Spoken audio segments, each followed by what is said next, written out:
그 마귀들이 새해를 맞아서 전략 회의를 했다 그러죠. 예.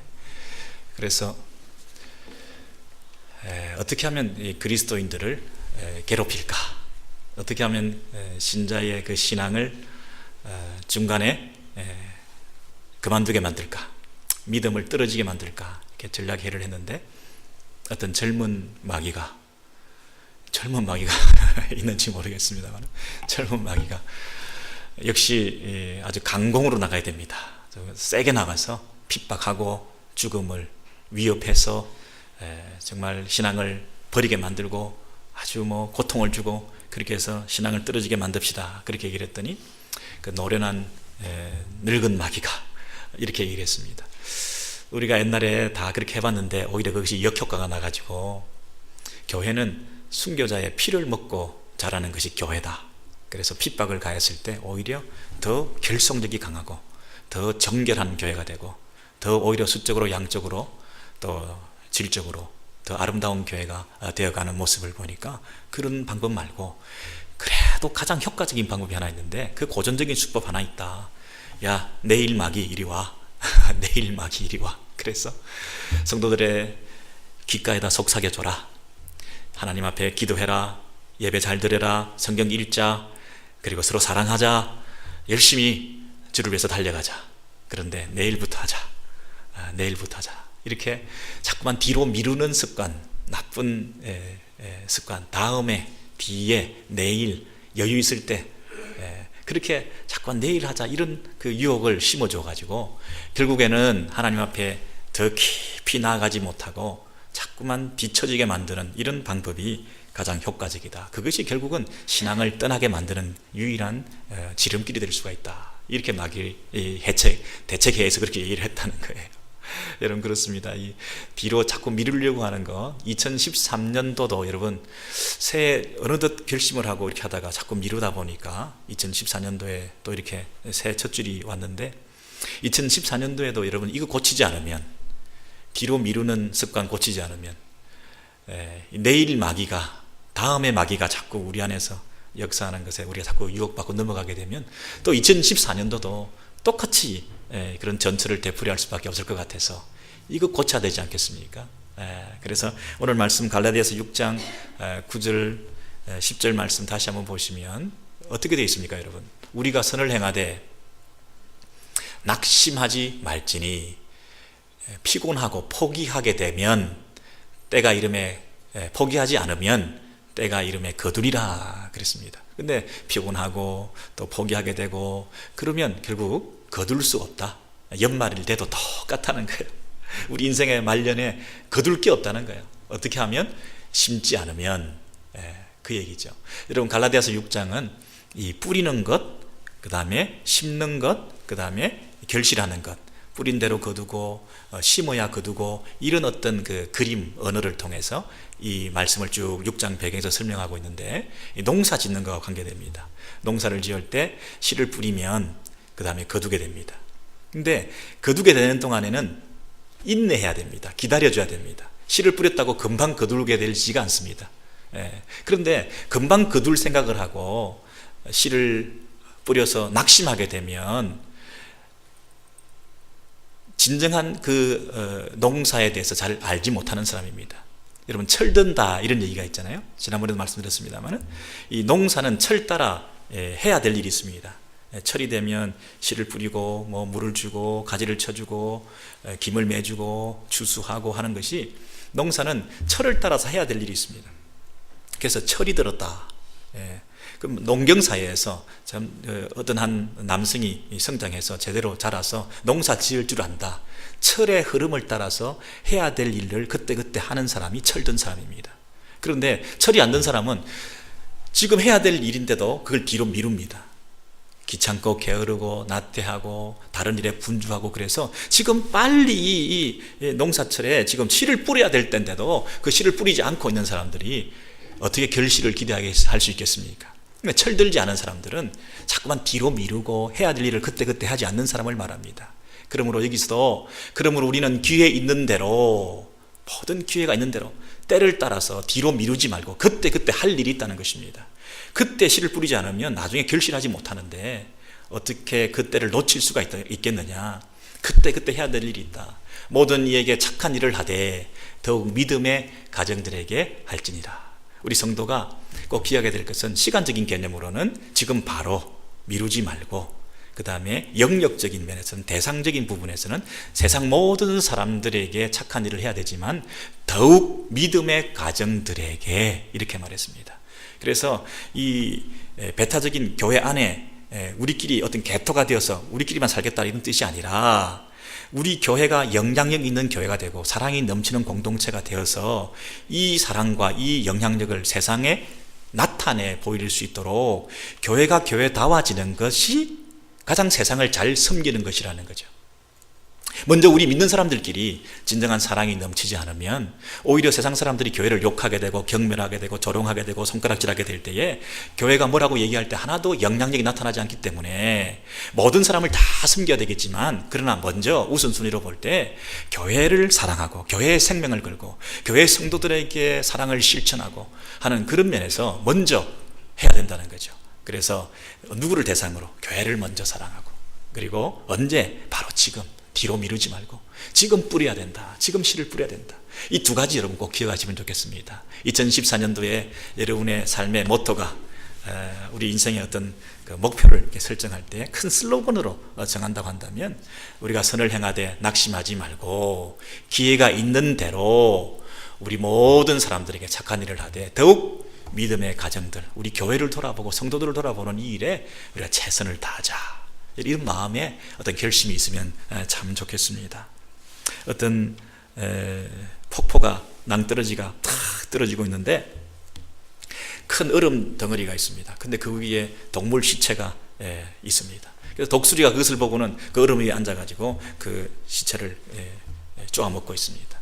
그런데 이제 폭포로 떨어지기 전에 빨리 먹어야 되니까, 그리고 폭포로 떨어진다고 하면 자기가 날아가면 되니까 끝까지 마지막까지 그를 쪼아먹고 미련을 대고 있습니다. 그래서 이제 폭포에서 그 얼음이 떨어지려고 하니까 날개짓을 하려고 그러는데 벌써 이 독수리 발바닥이 얼음에 붙어가지고 꼼짝달싹하지 않는 거예요. 그래가지고 그 채로 그냥 폭포에 깊이 빠져서 죽게 되었다고 하는 그런 얘기가 있지 않습니까? 여러분, 뒤로 미루는 것, 나중에 여러분, 하나님께서 우리에게 주신 부담이 있는데요, 거룩한 부담이 있는데요, 우리 젊었을 때, 어렸을 때 그 언젠가 집회를 통해서, 언젠가 말씀을 통해서, 큐티를 통해서, 설교를 통해서 들은 말씀 가운데 어떤 부담이 있는데요, 이것을 해야 되는지, 하나님 이것을 하기를 원하실 텐데, 하나님 이곳으로 가기를 원하실 텐데, 하나님 이 사람을 섬기기를 원하실 텐데, 이것을 위해서 헌신하기를 원하실 텐데, 내가 움켜쥐고 있는 것을 내가 나누기를 원하실 텐데, 새해에는 하나님 앞에서 시간과 물질을 드림에 있어서 조금 더 선명하고 분명하게 결단해야 될 텐데, 여러분, 영적인 어떤 거룩한 부담이 있습니다. 근데 뒤로 자꾸 미루다 보면 모든 것을 잃어버릴 때가 있습니다. 차라리 하나님 앞에 드릴 걸, 차라리 이웃을 위해서 내가 내어놓을 걸, 그럴 때가 있습니다. 우리 인생이 아름다운 마무리를 해야 되는데, 여러분, 그것이 언제인지 알 수 없습니다. 2014년이 될지 언제인지 알 수가 없습니다. 우리는 한참 남았다고 생각하는 거예요. 여유가 아주 만만하신 거죠. 여러분, 결국 남는 것은 뭡니까? 우리가 하나님께 드린 것 외에는 남는 게 없습니다. 결국 남는 것은 하나님 앞에 드렸던 시간과 마음, 하나님 앞에 드렸던 우리의 헌신된 생활, 하나님을 위해서 사용했던 그 모든 그것밖에 결과적으로 남는 게 없습니다. 늦었다고 생각할 때가 어쩌면 빠를 때인지 모르는데, 지금부터라도 여러분 결단하셔서, 여러분 인생의 먼 훗날을 많이 설계하시지만 마지막에 우리 하나님 앞에서 결산하고 청산할 때에 내어놓을 것이 과연 있는가? 과연 거둘 만한 것이 있는가? 여러분, 뿌리고 심은 것이 있어야 거둘 거 아닙니까? 우리 자녀들이 애플리케이션을 대학에 넣고 뭐 하는 걸 제가 옆에서 보면서 열심히 공부하고 열심히 학점 관리를 하고 잘한 사람들은 결과적으로 마지막에 여유 있게 넣을 수 있는 건데, 평소에 그렇게 신실하게 성실하게 자기 관리를 잘하지 못한 사람들은 마지막에 늘 허둥대고 바쁘고 분주한 것 같아요. 원서를 넣는데도 마지막에 뭐 이런저런 고민하고 갈등하고 그러면서 그걸 다 채우지 못하고 그래서 마지막 1분, 2분 남겨놓고 그걸 서미트를 하기도 하고 그러는데요. 야, 그러다가 인터넷이라도 만약에 블락되고 이러면 어떡하려고 그러는지 정말 옆에서 답답하게 이럴 때였고, 참 자식을 잘못 키웠구나 이런 생각을 하게 되고, 여러분 그러면서 한편 야, 내가 좋은 모범을 보였어야 되는데 맨날 허둥허둥 바쁜 일에 쫓겼어. 설교 준비도 맨날 토요일 밤 새벽까지 헤매고 다니고 이러면서 이런 그런 모습을 보여주었을 때 자녀들이 과연 어떤 걸 보고 본받았을까 자책이 되더라고요. 여러분 어떠십니까? 여러분 자녀들에게, 여러분 배우자에게 과연 본이 되십니까? 하나님 앞에 드리고 헌신하고 시간을 드리고 마음을 드리고 교회를 위해서 생명을 걸고 하나님 나라를 위해서 영광 돌리는 삶을 살아가는 데 있어서 우선순위를 분명히 정해서 그 무엇보다도 우리 성도를 섬기고 교회를 섬기고 다른 그 무엇보다도 믿는 자들, 성도들을 사랑하고 우리 교회를 사랑하고 내가 몸담고 있는 교회를 향하여 뜨거운 마음이 가지고 그것을 위해서 내 열정을 쏟아부을 수 있는, 자꾸 뒤로 미루는 것이 아니라 해야 될 일은 반드시 하고 마는 그런 어떤 정갈한 하나님 앞에서 그런 아름다운 삶을 살아가는 그런 태도, 야, 이것이 정말 우리에게 필요한 것 아닌가.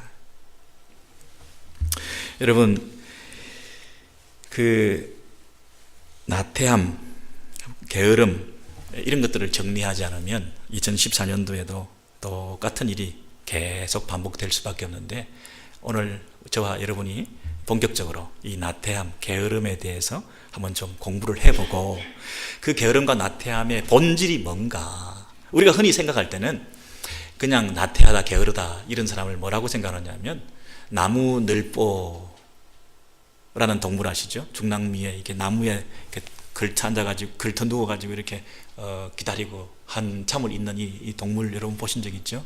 그 슬로스라고 하는, 나태라는 말이 그 동물에서 나온 말이잖아요. 나태함. 이 동물은요 일주일에 한 번 대소변 보기 위해서 내려온대요. 그 외에는 늘 그게 매달려 있는 거예요. 그런 모습처럼 우리가 나태함 그러면 TV 채널을 돌리면서 소파에 기대 있고 할 일은 태산 같은데 아무것도 하지 않고 설거지는 이만큼 쌓였는데 그냥 잠자고 있고 뭐 이런 것, 늦잠, 잠옷, TV 뭐 이런 게 연상되잖아요. 몸을 움직이지 않고 활동하지 않고 있는 이런 상태, 이런 상태가 나태함이라 이렇게 생각을 하는데, 사실은 여러분 나태함의 그 본질은 그 깊은 곳에 있습니다.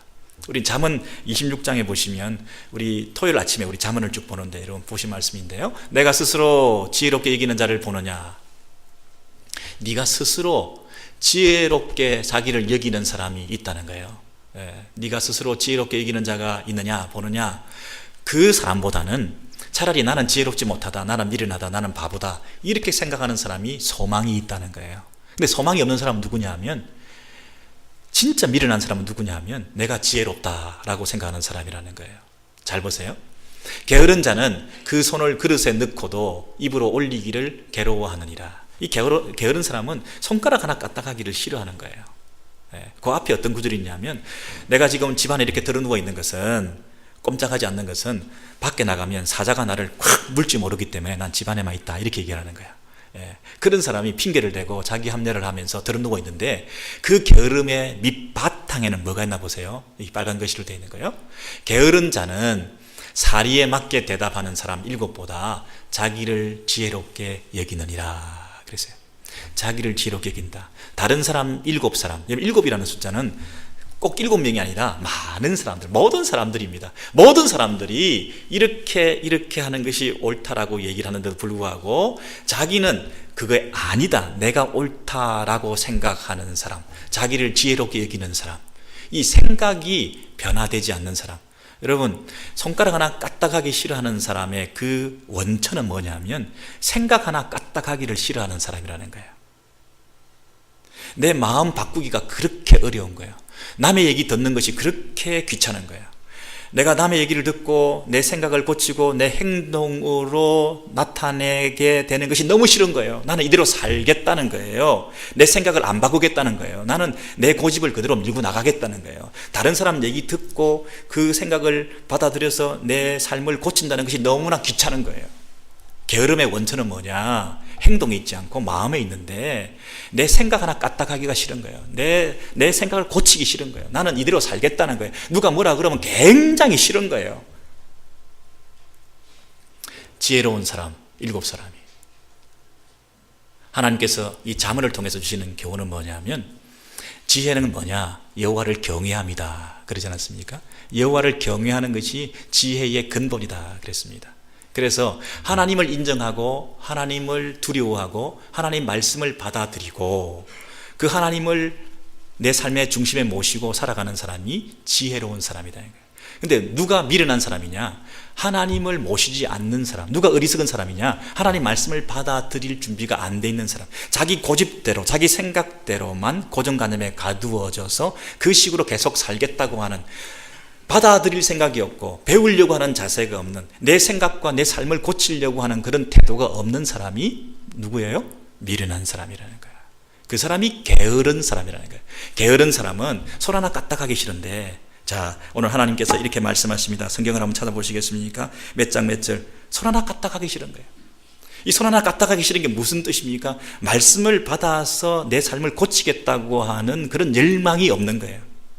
하나님 말씀을, 심지어 하나님 말씀도 다른 사람 얘기는 둘째치고, 부모 얘기는 둘째치고, 현인의 말은 둘째치고, 지혜로운 사람 7사람의 말은 둘째치고, 모든 세상 사람들은 둘째치고, 하나님의 말씀이 지금 나에게 주어져서 나의 삶을 고쳐주시겠다고 하는데도 귀찮은 거예요.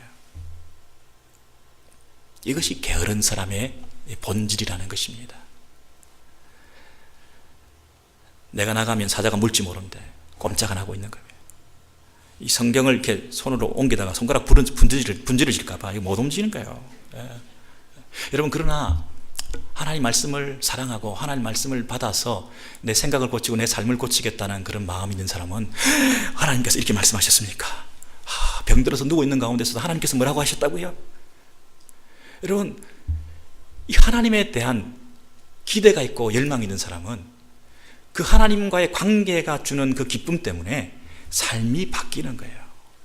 행동이 더 이상 덜 떨어지지 않는 거예요. 붕 뜨지 않는 거예요. 들어누울 수가 없는 거예요. TV만 보고 있을 수가 없는 거예요. 말씀에 대한 갈급함과 사랑, 그것 때문에 나도 모르게 말씀을 찾아다니는 거예요. 경건 생활을 회복하는 겁니다.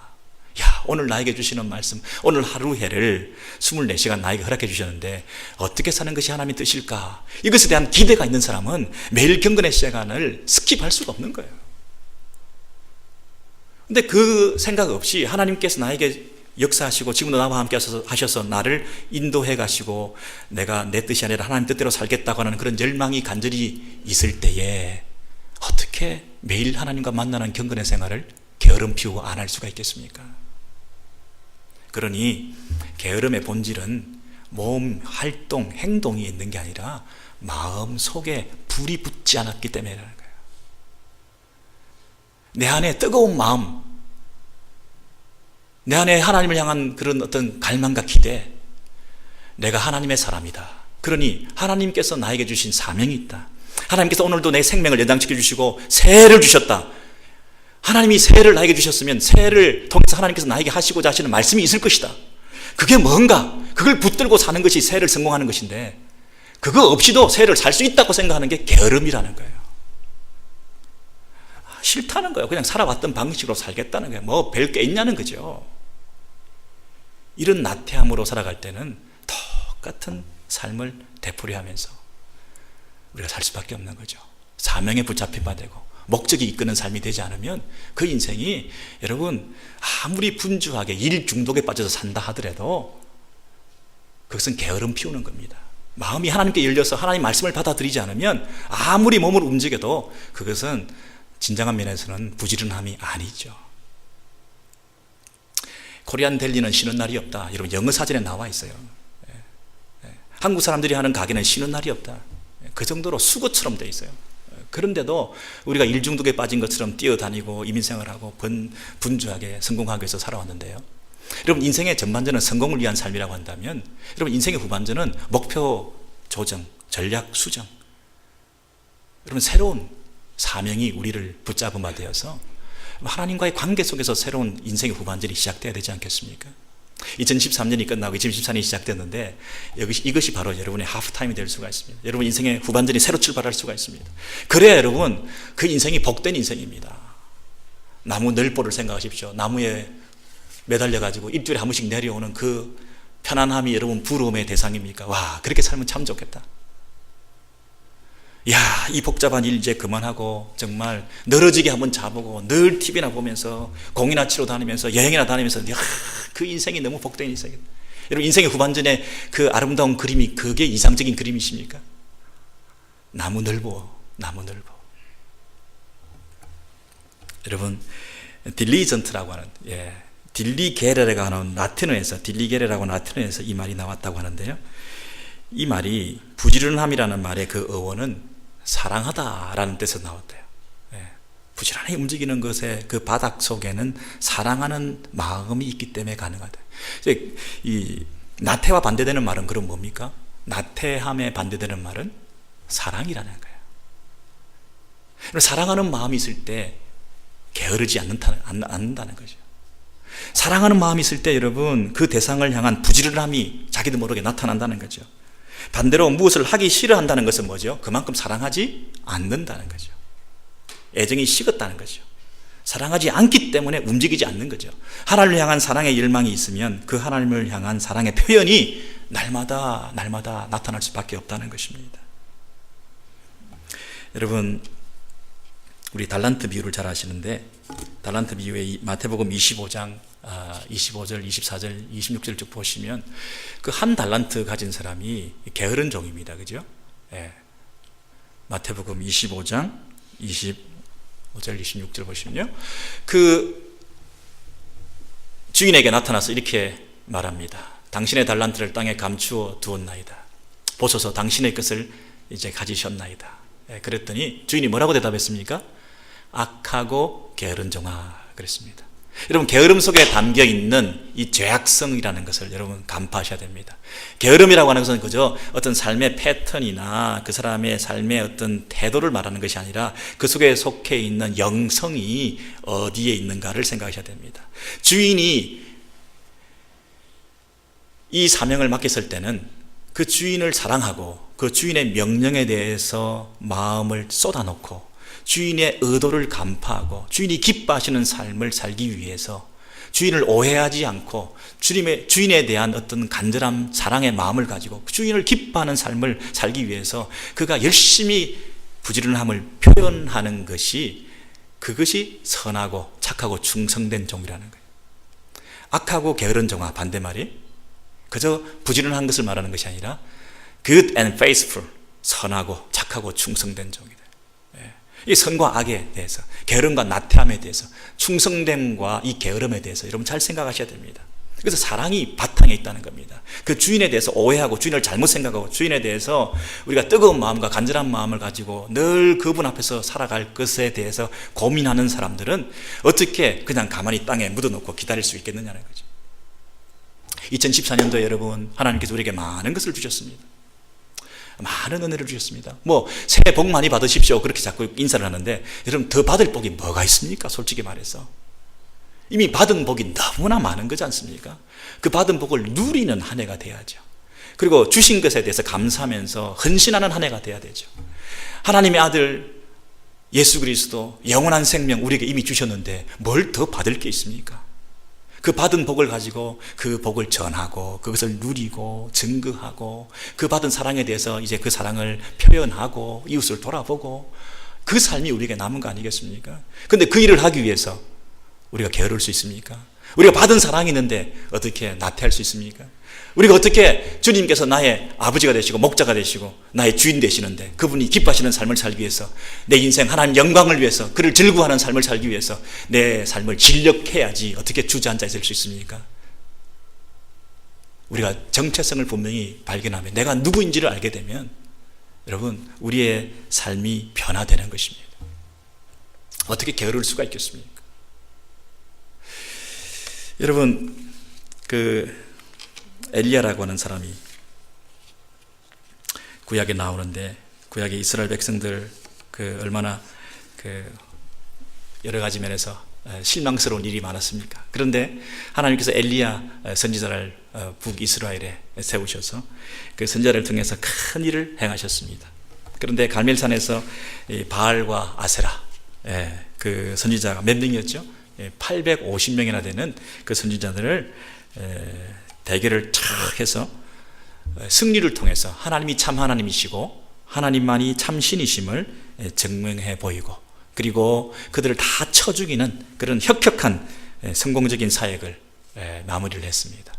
그런데 여러분, 그 다음날 바로 왕후 이세벨로부터 살해 위협을 받습니다. 그랬을 때 이 엘리야가 보인 태도는 뭐냐면 자기 생명을 보호하기 위해서 국경을 넘어서 브엘세바로 도망을 하게 되었습니다. 근데 국경을 넘어서 도망을 난 다음에 혼자서 스스로 그 광야로 깊이 들어가서 죽겠다고 하나님 앞에서 로뎀나무 아래에 앉아가지고 하나님께 섭섭한 마음을 토로하면서 자기 생명을 취하여 주십시오 이렇게 했습니다. 여러분, 열왕기상 19장에 있는 그 본문을 잠깐 여러분 보시겠습니까? 엘리야야 내가 어찌하여 여기 있느냐 대답하되 내가 만군의 하나님 여호와를 위하여 열심히 특심하오니 이는 이스라엘 자손이 주의 언약을 버리고 주의 단을 헐며 칼로 주의 선지자들을 죽였음이오며 오직 나만 남았거늘 저희가 내 생명을 찾아 취하려 하나이다. 엘리야가 지금 하나님 앞에 이렇게 말하고 있습니다. 내가 열심히 주를 섬겼는데 이스라엘 백성들 가운데는 다 우상 숭배하고 이스라엘 가운데는 소망이 없는데 지금 나 혼자 남아가지고 열심히 특심이 되도록 유별나게 주님을 위해서 섬겼는데 지금 결과는 뭐냐면 오히려 내가 지금 살해의 위협을 당하고 있는 이 꼴이 되었습니다. 나 그냥 죽어야 되겠습니다. 호렙산 굴에 들어가서 로뎀나무 밑에 앉아가지고 주저앉아서 이렇게 낙심하고 있는 이런 상태에 있습니다. 여러분, 우리가 누구나 이런 일을 당할 수 있습니다. 특별히 열심히 있었던 사람들, 최선을 다해서 뭔가 교회를 섬기고 하나님 나라를 위해서 일했다고 생각하는 사람들에게 이런 일이 나타날 수가 있습니다. 그 노력에 합당한 결과, 그 열심에 합당한 보상, 이런 것이 주어지지 않고 오히려 곤란한 지경에 살해의 위협을 당하고, 아니 열심히 했는데 보상은커녕 오히려 더 큰 고통 속에 빠져들게 될 때에 이상한 묘한 감정이 생기는 것입니다. 묘한 배신감이 생기는 것입니다. 하나님 앞에서 내가 이렇게 되려고 하나님 이렇게 하셨나? 내가 하나님 앞에 최선을 다했는데 하나님 너무 하시네. 여러분, 괜히 하나님과의 관계가 약간 꼬이게 되고 마음이 틀어지게 됩니다. 아니 이럴 수가 있나 하는 그런 어떤 마음의 불편함이 생길 수가 있습니다. 교회와 목회자와 또 성도들과 형제들과 공동체를 향해서 하나님을 향해서라도 이 심한 어떤 마음에 해결되지 못한 배신감이 생기게 되고 섭섭하고 언짢은 그런 감정들이 밀려오게 되는 것입니다. 내가 할 만큼 했는데, 내가 어떻게 했는데, 내가 어떻게 섬겼는데 하는 그런 생각이 자꾸만 엄습해 올 때 자기 연민과 함께 자기가 불쌍하게 여겨지는 게요. 하나님도 나를 인정해 주지 않고 사람들도 나를 인정해 주지 않는, 야 결국은 나밖에 없구나, 나 혼자밖에 없구나, 나밖에 안 남았구나, 다 도망가고 다 자기 살겠다고 도망가고 결국 내가 끝까지 남았는데 나도 이렇게 좋은 대접을 못 받는 내가 제일 불쌍하구나. 이 자기 연민이 자꾸만 생기다 보면 나중에는 그것이 분노심으로 표출됩니다. 분한 생각이 들고 화가 나는 거죠. 그런 분노가 일어나게 될 때 이제는 선한 일에 대해서 이제는 손을 놓게 됩니다. 선한 일에 대한 열심이 식어져서 마음이 콜드해지는 거죠. 차가워지는 거죠. 누가 뭐래도 이제 들리지 않습니다. 옛날에 다 해봤다는 것입니다. 해봐도 소용없더라는 것입니다. 왕년에 안 해본 사람 누가 있냐는 것입니다. 아직 순진한 사람들이나 열심히 일을 하고 있는 거지. 괜히 교회에서 조정하고 이용하고 뭔가 소모품으로 쓰면서 교회를 돌리고 이러고 있는 거지. 괜히 그럴 짓 할 필요가 없다고 생각까지 하면서 뭔가 불편한 마음들이 생기기 시작합니다. 많은 것을 해봤지만 결과적으로 남는 것이 결과가 이렇게 될 때는 과연 이것을 앞으로 다른 사람에게 권할 만한 신앙생활인가? 우리 아이들에게 뭐라고 얘기합니까? 약삭 빠르게 해라. 교회에서도 하나님 섬기는 데 있어서도 너무 그렇게 무던하게 하지 마라. 네 앞일을 챙겨라. 네가 그런다고 누가 알아주냐? 우리의 이 생각들이 말이죠, 내가 이미 그런 걸 경험해 봤기 때문에 감히 다른 사람들에게 그것을 추천하고 권할 만한 그런 열심이 아니라는 거예요. 모든 일에서 손을 떼고 싶다, 그런 마음이 엄습하고 찾아올 때 마귀가 더 그 틈을 찾아와서 우리를 더 허탈감에 시달리게 만들고 분노, 섭섭함, 배신감, 우울함, 연민, 낙심 이런 데 감정을 더 증폭시켜 가지고 막 우리를 더 힘들게 만드는 거죠. 그래서 여러분 병으로 막 깊이 빠지게 되는 경우도 있죠. 여러분 우울증이라고 하는 것은 두 가지로부터 대체로 오는데, 깊이 낙심하게 될 때, 절망하게 될 때, 그것이 장기화될 때 영적 침체로 빠지게 되고, 미래가 잘 안 보이고 절망하는 그런 상태에서 이 우울증으로 깊이 수렁에 떨어지기 쉽지 않습니까? 그리고 분노심이 생겼는데 그 분노가 해소되지 않고 계속 내버려진 상태로 있을 때, 그냥 겉으로는 해결된 것 같은데 그 속에서부터 하나님을 향한 불편함, 하나님을 향한 분노하는 그런 마음들, 이웃과 형제와 목회자와 성도들과 우리 교회를 향한 이런 어떤 마음에 이런 해결되지 못하는 그런 부분들이 남아있게 될 때에, 이것이 사라지지 않고 해결되지 않을 때는 그것이 침체 상태로 오래 계속될 때는 그것이 우울로 빠지게 되는 거죠. 그래서 이 우울증, 이것이 어느도 모르게 자기에게 찾아오게 되고, 이것이 병이면서도 죄죠. 죄이면서도 이 병인 거죠. 그래서 이런 어떤 현상들을 경험하게 되는 이런 낙심을, 여러분 엘리야도 겪었는데 우린들 예배가 있겠습니까? 여러분 잘 생각해 보십시오. 엘리야가 하나밖에 남지 않았다, 나 하나. 자기 연민에 빠져서 스스로를 불쌍하게 생각하고 나만 고생했구나 괜히, 이런 마음이 들었을 때 사실은 우리 하나님께서 바알에게 무릎 꿇지 않는 자 7천을 남겨두셨지 않습니까? 7천이라는 숫자는 엄청난 많은 숫자라는 거예요. 꼭 7천명, 6,999명, 7천명이 아니라 엄청 많은 숫자들을 하나님께서 도처에 남겨두셨는데, 우리가 이 어떤 자기의 생각의 울타리에 가두어지게 되면 자기를 스스로 불쌍하게 생각하면서 하나님을 향한 시선을 거두게 되면 그게 게으름이라는 거예요. 게으름이 뭐라고요? 하나님을 찾지 않는 것이 게으름이라는 거예요. 뭐가 나태라고요? 뭐가 침체라고요? 하나님이 살아계신다는 데 대해서 확신을 가지지 못하는 것이 영적 침체라는 거예요. 하나님은 7천이나 남겨두셨는데, 여러분 혼자 되었을 때 나밖에 없습니까? 하나님 여전히 일하십니다. 나에게 나쁜 일이 일어났습니다. 하나님 악하신 분이십니까? 하나님 여전히 선하신 분이십니다. 하나님은 여전히 선하심에 대한 믿음이 식어지고 그 하나님을 신뢰하지 못하고, 그런데도 그 선하신 하나님이 나에게 이런 일을 허락하신 하나님의 뜻은 무엇인가 생각하기가 싫은 거예요. 찾기가 싫은 거예요. 그것이 게으름이에요. 그것이 자포자기로 빠지는 거예요. 그것이 우울로 떨어지게 되는 거예요. 그래서 낮아빠지는 거예요. 선한 일에 열심을 부리지 않고 헌신을 유보하고 자기 인생을 아무렇게나 내동댕이 치면서 침체와 타락의 터널로 빠져서 나도 한번 이렇게 즐겨볼 만하다, 나도 그동안 수고했다, 내가 이렇게 한들 하나님도 이해하실 거야, 목사님도 교회도 어쩔 수가 없어, 내가 그동안 한 거에 비하면 이 정도 내가 누릴 가치는 있는 거야, 누가 뭐라 그래도 내가 이럴 만해, 스스로를 위로하고 스스로를 불쌍하게 생각하면서 스스로에게 상을 주는 거예요. 여러분 성경 어디에도 그 자기 애를 옳다고 말한 적은 없습니다. 그 어떤 상황 속에서도 하나님은 살아계십니다. 그 어떤 악한 일들이 나에게 닥쳤다 할지라도 하나님은 선하십니다. 하나님이 없는 것 같이 보이는 상황 속에서도 하나님은 존재하십니다. 그 가운데 그 하나님의 뜻을 찾는 것이, 그 가운데 하나님의 뜻을 분별하는 것이, 그 가운데 인내하면서 낙심하지 않고 하나님을 예배하는 것이 경건한 성도의 바른 태도라는 것입니다.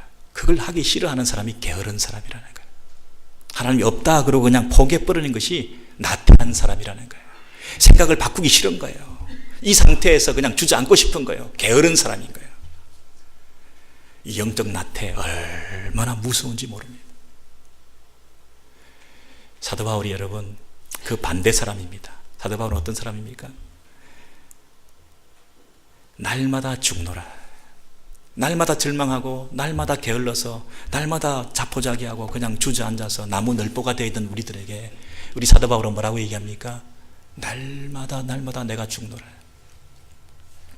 여러분 고린도 전서 15장을 보시면요, 형제들아 내가 단언하노니 나는 날마다 죽노라. 죽은 자가 다시 살아나지 못한다면 내일 죽을 터이니 먹고 마시자 하리라. 속지 말라. 악한 동무들은 선한 행실을 더럽히나니 깨어 의를 행하고 죄를 짓지 말라. 하나님을 알지 못하는 자가 있기로 너희를 부끄럽게 하기 위하여 말하. 여러분 하나님을 알지 못하는 자, 하나님을 찾지 않는 자, 하나님이 없다고 생각하는 사람, 하나님이 계시기는 계시는데 지금은 능력이 없고 나와 함께하지 아니하시고 나를 버리셨다고 생각하는 사람, 하나님은 전적으로 신뢰할 만한 가치가 있는 대상이 아니라고 하는 생각을 가지는 사람, 그 어떤 상황 속에서도 하나님을 예배해야 됨에도 불구하고 이런 상황 속에서는 하나님은 예배받을 자격이 없다고 생각하는 사람, 여러분, 이런 사람이 게으른 사람입니다. 이런 사람이 죽은 사람입니다. 여러분, 하나님은 살아계십니다. 어떤 상황 속에서도 하나님 나와 함께 하십니다. 나에게 선하신 분이십니다 하는 사람이 깨어있는 사람입니다. 깨어있는 사람입니다. 그 깨어있음을 우리가 고백하면서 낙심하지 않고 하나님이 기뻐하시는 삶을 살아가는 사람이 살아있는 사람입니다. 여러분, 그렇지 않고 자기가 살아있는 사람들은 자기 생각, 자기 경험, 자기의 연륜, 자기 어떤 주장, 이런 것들이 늘 살아서 하나님이 살아있음, 하나님이 말씀하심, 하나님의 뜻을 헤아림, 하나님의 생각을 내가 마음에 새김, 이런 것은 둔감하고 내 생각대로 밀고 나가는 사람, 이런 사람이 죽어 있는 사람이죠. 날마다 자기를 부인하고 이 셀프 디나이얼을 통해서 자기가 죽었다는 사실을 날마다 경험하는 사람이, 그래서 다시 살아남을, 하나님이 함께 하시고 하나님이 말씀하시고 내 뜻이 아니라 하나님의 뜻대로 살고, 이게 살아있는 겁니다. 이게 작은 부활을 날마다 체험하는 거예요. 나중에 죽었다가 영원히 살게 되는 그 영원한 부활에 대해서 눈을 뜬 사람들은 이 삶 가운데서, 이미 매일의 일상생활 가운데서 그 하나님이 함께 하심을 통하여 나를 살려주시는 이 작은 부활들을 날마다 체험할 때 이것이 살아있는 거예요. 여러분, 개념이 없는 사람들, 생각이 없는 사람들, 그렇게 살아가는 삶이 죽어있는 사람이에요. 우리의 삶 가운데 여러분, 게으른 사람들은 날마다 하나님 만나기 싫어하는 거죠. 날마다 내 생각을 고치기를 싫어하는 거죠. 날마다 죽는 것이 너무나 고통스러운 거죠. 날마다 자기를 부인하는 것이 너무 힘든 과정이죠. 안 하고 싶은 거죠. 그건 죽어있는 사람이에요. 영적으로 죽어있는 사람이에요. 우리가 살아있다는 것은 우리 주님이 내 안에 살아계셔서 예수 그리스도께서 하셨던 그 기도를 날마다 되뇌이며 내 뜻대로 마옵시고 아버지의 뜻대로 하옵소서,